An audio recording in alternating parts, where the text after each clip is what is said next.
Europe 1, 8h37.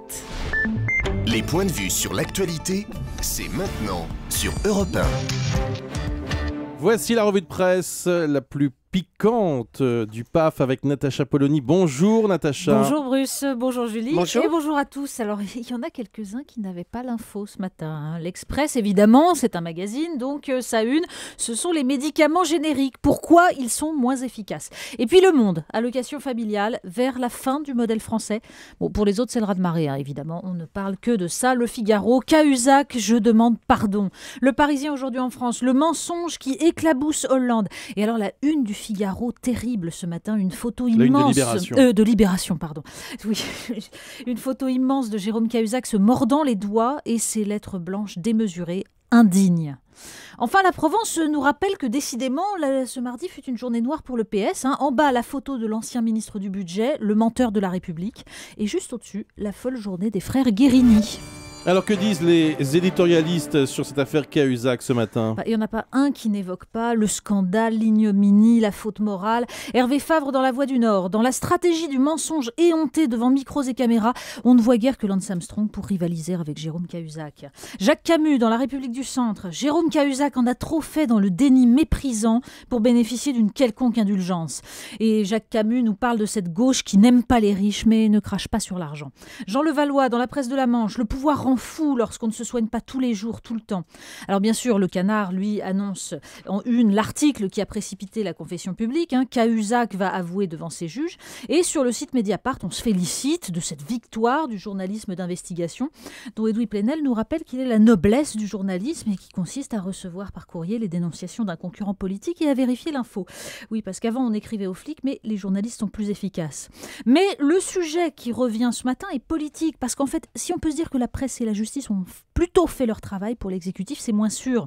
Donc ce matin, on s'interroge sur les conséquences de la déflagration. Bon, dans le Figaro, on pourra rire des commentaires de l'UMP, tellement irréprochables, mais il faut surtout lire Guillaume Tabar qui ironise sur la boîte à outils du président dans laquelle ne se trouvait malheureusement pas un détecteur de mensonges. Dans Sud-Ouest, Bruno Diff prévient « Gare à ce que l'affaire Cahuzac ne se transforme pas en catalyseur de toutes les révoltes, de toutes les frustrations, de tous les populismes, comme le fut dans les années 30 l'affaire Stavisky ».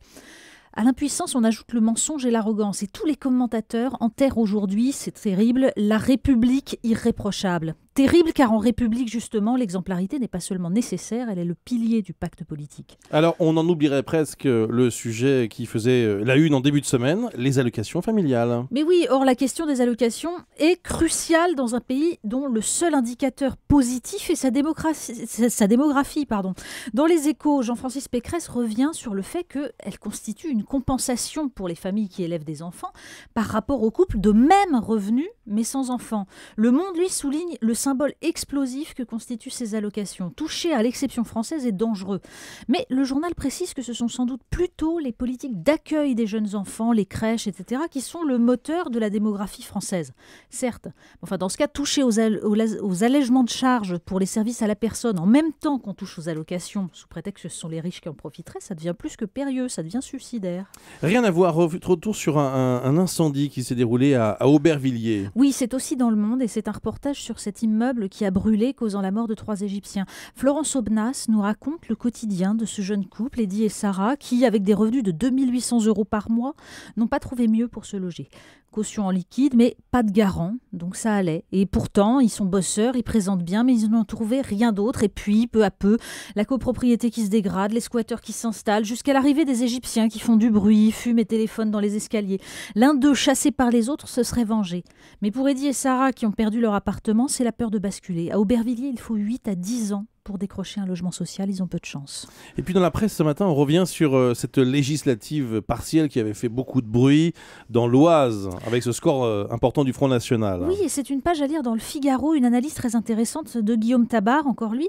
Aujourd'hui, nous dit-il, la gauche a beau dénoncer la porosité entre l'électorat de l'UMP et celui du FN, eh bien c'est à gauche que le parti de Marine Le Pen vient chercher son électorat populaire. En 2012, elle est arrivée en 2e position chez les fonctionnaires. Il y aurait donc en France non plus une bipolarité de la vie politique, la gauche et la droite, avec leurs extrêmes, mais 3 pôles. Et celui du FN pourrait encore bénéficier de l'image d'une classe politique qui pratique l'évasion fiscale tout en exigeant du peuple des sacrifices. Le clin d'œil du jour. Oui, alors pour se détendre, il fallait bien parler foot ce matin, hein. Mais je ne vais pas commenter les résultats.